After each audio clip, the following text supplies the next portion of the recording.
हाय class, आज का topic है हम लोगों का इंटीग्रल कैलकुलस। हम लोग जो मैथमेटिकल टूल्स डिफरेंशिएशन पढ़ा था हमने, उसी का सेकेंड पार्ट है student, and that is integral calculus. और स्टूडेंट्स, पूरे फिजिक्स में आपको इंटीग्रेशन की काफ़ी ज़रूरत पड़ने वाली है।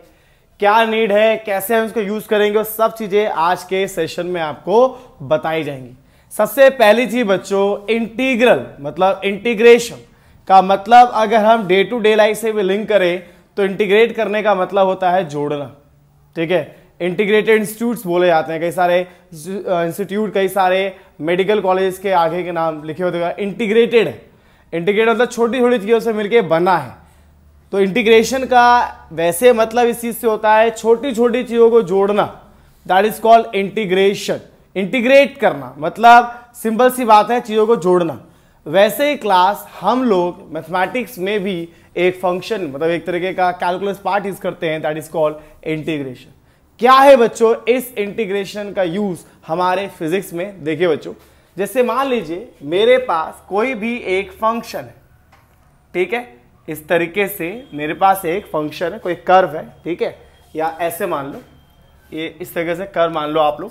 बच्चों ये कर्व यहां से शुरू हो रहा है इस पॉइंट से, और इस पॉइंट पे जाके एंड हो रहा है। ये फंक्शन कुछ भी हो सकता है क्लास, कर्व है तो मोस्ट प्रोबेबल चांस है कि पॉलिनोमियल फंक्शन होगा, क्योंकि आप सभी को पता होना चाहिए जो क्वाड्रेटिक इक्वेशंस होती हैं उनका जो ग्राफ होता है वो कर्व्ड होता है, पैराबोलिक होता है। तो क्या पता ये आपका क्वाड्रेटिक का ग्राफ हो, तो एक कर्व है बच्चों जो कि यहां से स्टार्ट होके यहां तक जा रहा है। मुझे ये सारा का सारा एरिया चाहिए बच्चों, ये सारा का सारा वैल्यू चाहिए। तो मैंने क्या किया, मैंने कहा कि छोटा सा वैल्यू इसके बीच में कहीं ले लो, छोटा सा हिस्सा ले लो, और इस छोटे से हिस्से को dx कहा गया। याद होगा बच्चों, d मतलब स्मॉल वैल्यू, तो dx का मतलब होता है छोटा सा, आपने स्ट्रिप ले लिया dx, ठीक है, और इस dx को, ये dx ले लिया बच्चों। अब ये जो ग्राफ है ये किसी ना किसी का होगा, मान लीजिए किसी फंक्शन का है, तो इस फंक्शन को dx से मल्टीप्लाई करके अगर आप a से b सॉल्व कर दें तो आपको सारा एरिया मिल जाएगा।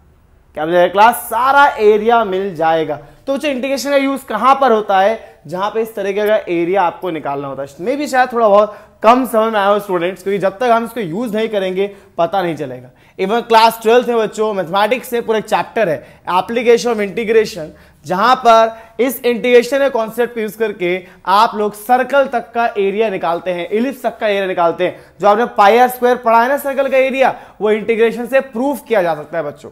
तो इंटीग्रल बेसिकली एक एरिया निकालने के लिए यूज किया जाता है। कैसे? छोटे छोटे सेगमेंट को स्टार्ट किया जाता है, छोटे छोटे सेगमेंट्स को जोड़ा जाता है, कहां से लेके कहां तक वो लिखना होता है कि मुझे ए से लेके बी तक को ऐड करना है। चलिए मैं आपको बताता हूं कैसे ऐड किया जाएगा, अभी हम इसको डिस्कस करेंगे पूरी तरीके से। देखिए बच्चों, मान लीजिए सबसे बेसिक रूल है इंटीग्रेशन में, जैसे फंक्शन, ये जो फंक्शन अलग अलग हो सकता है, पॉलिनोमियल, ट्रिग्नोमेट्रिक, लोगरिथम, अलग अलग फंक्शन हो सकते हैं क्लास। मान लीजिए एक फंक्शन है x की पावर n, ठीक है, ये फंक्शन है बच्चों, और dx आप जानते हैं छोटा सा एलिमेंट्री हिस्सा है। तो x की पावर n है बच्चों, साथ में dx है, मुझे इसका इंटीग्रेशन चाहिए। तो इसका बेसिक रूल होता है बच्चों, x की power n plus 1 by n plus 1 plus constant. मैं आपको बताऊंगा इस कॉन्स्टेंट का यूज क्या है। x की पावर n है तो x की power n plus 1 n plus 1, that is a rule. अगर आपका x की पावर है तो ठीक है। अगर मान लो यार साइन x होता तो अलग होता।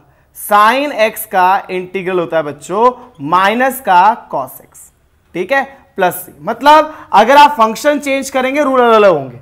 मान लीजिए यहां पे cos x हो गया, तो जो cos x का इंटीग्रल हो जाएगा आप लोगों का sin x, ठीक है। मान लीजिए यहां 1/x हो गया तो इसका इंटीग्रल हो जाएगा log x।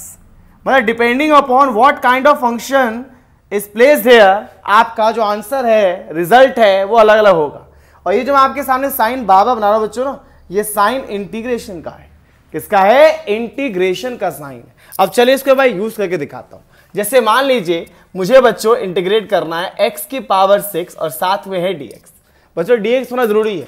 अगर ये फंक्शन ऑफ x है तो यहां x होना जरूरी है। अगर ये t होता तो यहां dt लिखा होता, ठीक है, तो जो चीज यहां लिखा होता है उसी का डी पार्ट यहां लिखा होता है स्टूडेंट, ध्यान रखिएगा।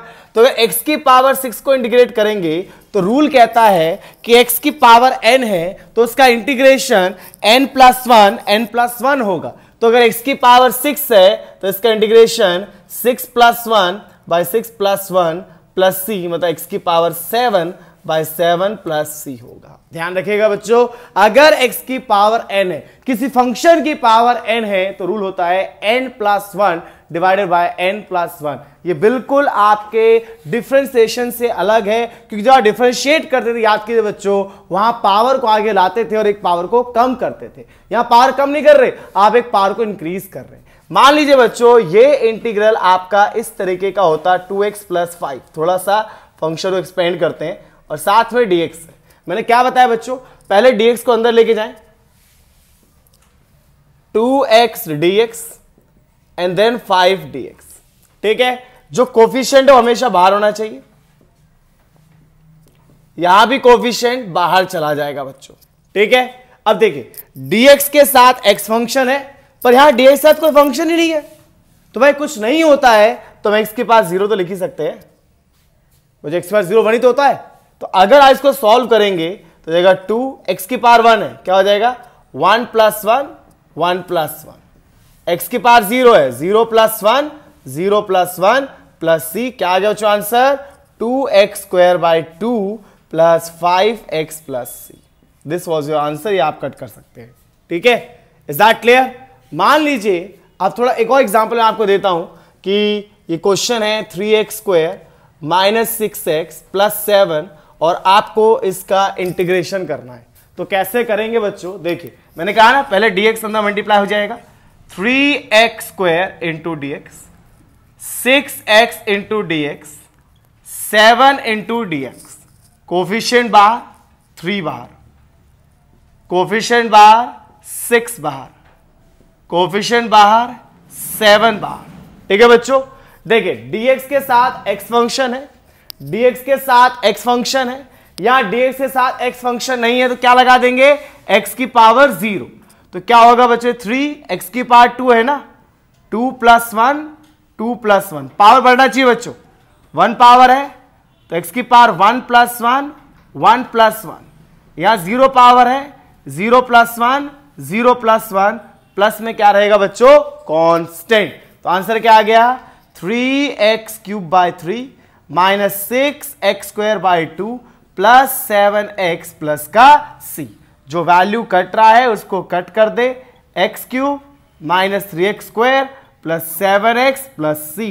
मेरे ख्याल से आप सभी बच्चों को ये पहले वाला केस तो क्लियर होगा कि अगर x की पावर n है तो हम उसको किस तरीके से इंटीग्रेट करते हैं। ठीक है बच्चों, अब मैं आपको बाकी पार्ट ही बता रहा हूं, हर कैटेगरी का क्वेश्चन करेंगे हम लोग, उसके बाद मैं आपको बताऊंगा कि फिजिक्स में इसका यूज कैसे करना है। ठीक है, तो इंटीग्रल का पहला केस बताया आपको कि x की पावर n होगा तो n+1 डिवाइडेड बाय n+1 होगा। इंटीग्रेशन का मतलब क्या होता है, छोटे छोटे हिस्सों को जोड़ना। वो छोटा हिस्सा क्या है dx है। कहां से स्टार्ट करना है, a से लेके कहां पे एंड करना है, b तक एंड कर देना है उसको। ठीक है स्टूडेंट, मैं आपको बताऊंगा a और b को यूज कैसे करना है, अभी इसी में आपको बताऊंगा। अभी जो हम इंटीग्रल कर रहे हैं वो इनडेफिनेट है और ये जो a से b लिखा जाता है वो डेफिनेट इंटीग्रल होता है। हम बात करेंगे बच्चों, तो सभी पहले ये बात देख लें कि आपको ये चीज क्लियर हुआ है कि नहीं।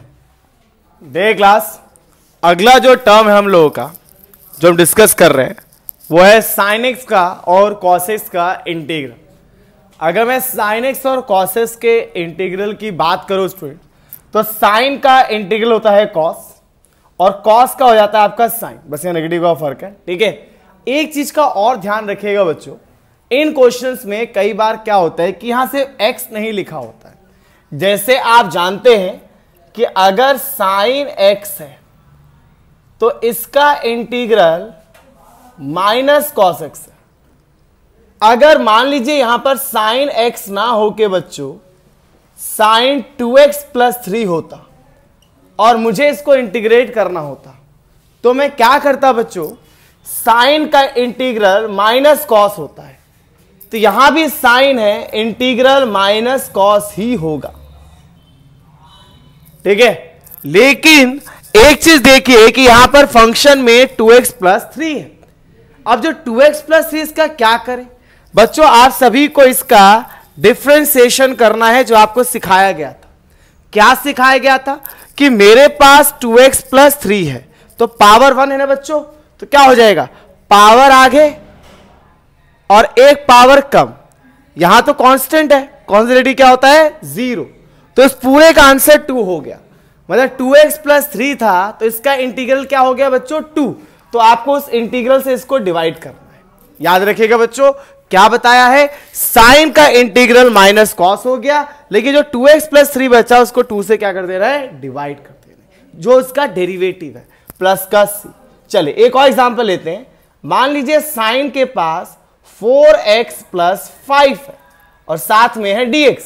क्या करना है बच्चों, साइन का डेरिवेटिव हो जाएगा integration minus cos 4x plus 5 divided by क्या हो जाएगा 4, तो इसका डेरिवेटिव होगा 4। अब कई बायोलॉजी स्टूडेंट्स क्या करते हैं कि उनको पता है इतना टफ तो आएगा नहीं, तो याद रख लेते हैं कि जो भी एक्स्ट्रा कोफिशिएंट होगा उससे डिवाइड कर देना, कि जो भी एक्स्ट्रा कोफिशिएंट होगा उससे डिवाइड कर देना। बायोलॉजी स्टूडेंट्स क्या कर लेते हैं कि बच्चों यहां का भी स्क्वायर तो हो नहीं सकता। क्यों नहीं हो सकता, क्योंकि अगर इंटीग्रल के फंक्शन के अंदर लीनियर फंक्शन के अलावा कुछ और होता है तो वह पार्ट इससे इंटीग्रेट नहीं हो पाता है। मतलब इसके अंदर हमेशा लीनियर ही मिलेगा आपको। जैसे मान लीजिए कई बार फिजिक्स में मिलेगा आपको sine omega t into d T का इंटीग्रेशन, तो देखिए बच्चों साइन है, साइन का इंटीग्रेशन क्या होता है माइनस कॉस ओमेगा टी।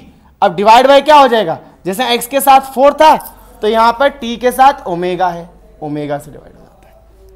ठीक है, बच्चे से याद कर रहे थे बाय वाले बच्चे, भाई x के साथ वाला डिवाइड कर दूंगा, t के साथ वाला डिवाइड कर दूंगा। ठीक है, मान लीजिए ऐसे हुआ sine 2 omega t into d t, बच्चे याद कर लेते हैं साइन का इंटीग्रल होता है minus cos 2 omega T divide by T के साथ 2 ओमेगा है तो 2 ओमेगा से डिवाइड कर दो। ठीक है, ऐसे बच्चे याद कर लेते हैं। लेकिन बच्चों इसका मेन रूल क्या है कि इसका डेरिवेटिव डिवाइड आप कर रहे हैं। क्या कर रहे हैं, इसका डेरिवेटिव। तो सोचिए बच्चों कि अगर साइन का इंटीग्रल इस तरीके से हुआ है तो अगर मैं कॉस का इंटीग्रल करता हूं और मैं आपसे पूछता हूं कि कॉस 2x प्लस 5 का इंटीग्रल क्या होगा, कॉस ओमेगा टी का इंटीग्रल क्या होगा और कॉस 4 ओमेगा टी का इंटीग्रल क्या होगा, तो सभी बच्चे मुझे इसका आंसर जल्दी से बताएं कि इसका आंसर क्या रहेगा। बच्चों बिल्कुल सेम जैसे मैंने साइन को किया वैसे कॉस ही तो होगा। फर्क क्या है, यहां नेगेटिव था या नेगेटिव नहीं है।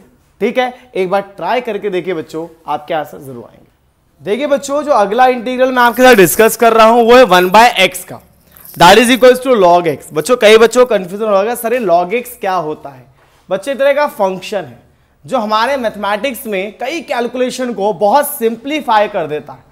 जब यूज करेंगे तो ज्यादा समझ में आएगा बच्चों। लॉग टेबल्स हैं जो आप लोगों को पढ़ना है केमिस्ट्री फिजिक्स में कि लॉग की वैल्यूज कैसे निकाली जाती हैं। फिलहाल आप ध्यान रखिएगा बच्चों कि 1/x का इंटीग्रल log x होता है। पर फिर वही बात मैं आपसे कहूंगा बच्चों, ये x लीनियर फंक्शन होना चाहिए। अगर ये क्वाड्रेटिक हो गया तो आप इसको डायरेक्ट इंटीग्रेट नहीं कर सकते हैं। बच्चों ये हमेशा क्या होना चाहिए, लीनियर। लीनियर मतलब जिस तरीके से 1/x का इंटीग्रल log x हो गया और प्लस में c, ऐसे ही बच्चों अगर मान लीजिए 1/2x प्लस 3 होता तो पहला काम है मेरा कि कभी भी 1/ कुछ होगा तो मैं देखूंगा कि लीनियर है कि नहीं है। ये लीनियर फंक्शन है बच्चों, लीनियर पता हो जाए डिग्री 1 है इसका, x का डिग्री 1 है तो लीनियर है। तो लीनियर है तो डायरेक्ट इंटीग्रेट हो जाएगा बच्चों। क्या हो जाएगा इसका इंटीग्रल log 2x प्लस 3। ये मॉडुलर साइन होता है कि log कभी नेगेटिव नहीं होता, लेकिन डिवाइड बाय अगेन इसका डेरिवेटिव। बिल्कुल वैसे ही बच्चों जैसे आप साइन और कॉस के साथ कर रहे थे। मान लीजिए 1/4x माइनस 5 है, आप इसको इंटीग्रल करेंगे तो 1/x अगेन क्या हो जाएगा log 4x minus 5 divided by 4, क्योंकि इसके x के साथ क्या है 4 है, डिवाइड ही होता है बच्चों। जैसे आप लोग कर रहे थे ना साइन 4x माइनस 5 इसका इंटीग्रल, तो साइन का इंटीग्रल क्या होता है minus cos 4x minus 5 divide by क्या हो जाएगा 4। ठीक है, तो मेरे ख्याल से आप सभी को क्लियर हो क्लास में। कुछ क्वेश्चंस आप सभी के लिए यहाँ पे छोड़ रहा हूं जो आप ट्राई कर सकते हैं। x² माइनस 7x प्लस 5 ये एक इंटीग्रल आपके लिए, 2x माइनस 9 ये एक इंटीग्रल आपके लिए, साइन 2x माइनस 9 ये एक इंटीग्रल आपको करना है, इंटीग्रल cos 2x माइनस 9 ये भी इंटीग्रल आप कर सकते हैं, और 1/2x माइनस 9, ये इंटीग्रल भी आप ट्राई कर सकते हैं। अगर ये आप सारे आपसे हो जाते हैं बच्चों, तो आपने हर पैटर्न का क्वेश्चन यहां पर कर लिया है। अब मैं आपको बता रहा हूं कि ये डेफिनेट इंटीग्रल कैसे सॉल्व किया जाता है। अब देखिए बच्चों, हम इंटीग्रल कर रहे हैं वो है डेफिनेट इंटीग्रल, मतलब हमारे पास अब पावर्स होंगी, लिमिट्स होंगी, 0 से लेके 2। कैसे करना है इंटीग्रल बच्चों? पहले तो वैसे करना है जैसे हम नॉर्मली सॉल्व करते हैं। अभी तो उसको बाद में लिखेगा, आप माइंड में रखिए कि 0 2 है आपके पास, 0 से लेके 2 तक। कैसे इंटीग्रेट करते हो बच्चों आप लोग? पहले dx को अंदर लाते हैं, x² dx, x dx, 2 और साथ में dx। अब देखिए बच्चों, dx के साथ फंक्शन ऑफ x है, यहां भी dx के साथ फंक्शन ऑफ x है, पर 2 को पहले बाहर लाओ क्लास, एक स्टेप और आगे,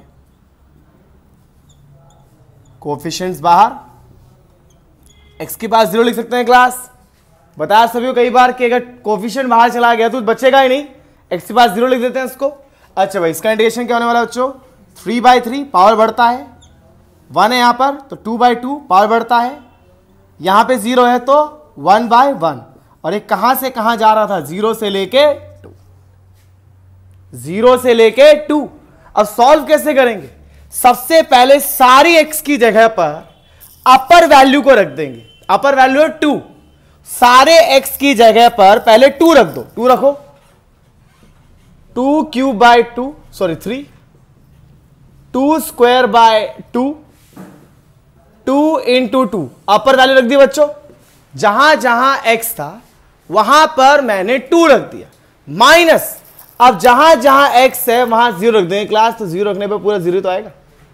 अब देख लीजिए, 0 का क्यूब 0, 0 का स्क्वायर 0, 2 इंटू 0 0, तो क्लास क्या आ गया आंसर? 2³ 8/3, 2 स्क्वायर 4/2 प्लस 4, 2 2 4, 8/3 प्लस का 6। आगे आप खुद सॉल्व कर सकते हैं। तो क्या करना है बच्चों? सबसे पहले नॉर्मल इंटीग्रेट कर देना है, उसके बाद जो अपर वैल्यू है वो पहले x से रखना है, फिर लोअर वैल्यू उसको रखना है।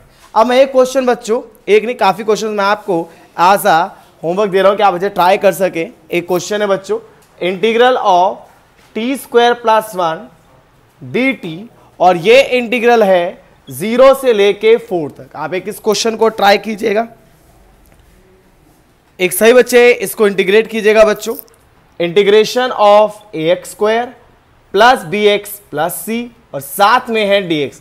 तो एक क्वेश्चन इंडेफिनेट का और एक क्वेश्चन डेफिनेट का आपको दिया गया है। अब बच्चों इसका यूज मैं आपको बताऊंगा कि किस तरीके से हम लोग फिजिक्स में करते हैं। तो आज के सेशन के लिए इतना है बच्चों, नेक्स्ट सेशन में मिलेंगे और डिस्कस करेंगे किस तरीके से इस इंटीग्रल को हम लोग अपने फिजिक्स में यूज करते हैं।